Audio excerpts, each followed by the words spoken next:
If Terrion Arnold and Bo Nix are available at 12, who do you take? Buck 'em, MHH for life, go Broncos. That one's still easy for me. I'm sorry. That's assuming, Zach, all the King's horses, all the King's men, you couldn't get up into the top 3. You're still at 12.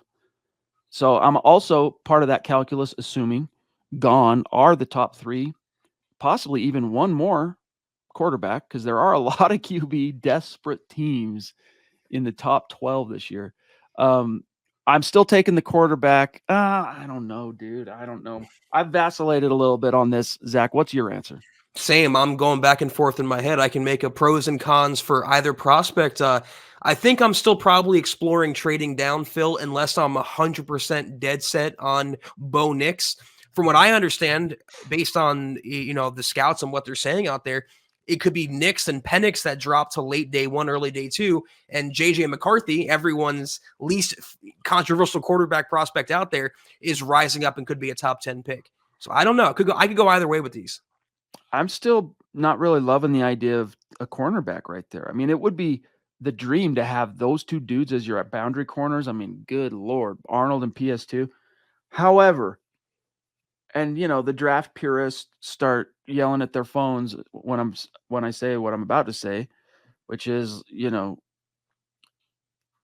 looking at the lay of the land, right? Every draft pick, there is, to varying degrees, a balance, Zach, of BPA, taking the best guy there on your board, and roster needs, right? There is, to varying degrees, depending on the situation, where you're at in the draft.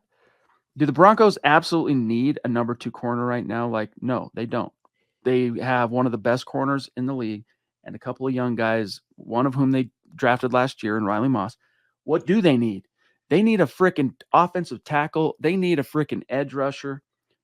This is, of course, beyond quarterback. Quarterback, to me, is like, stop the presses until that gets ironed out. Everything else is irrelevant.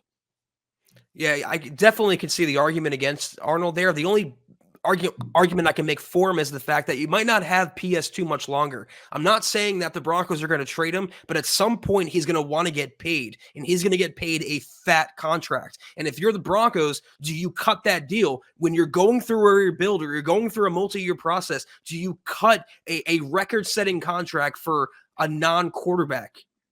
I don't know. I don't. Plus, also, Chad, real quick, all the times that PS2's dad expressed frustration with PS2 in Denver and kind of hinted that he should be elsewhere,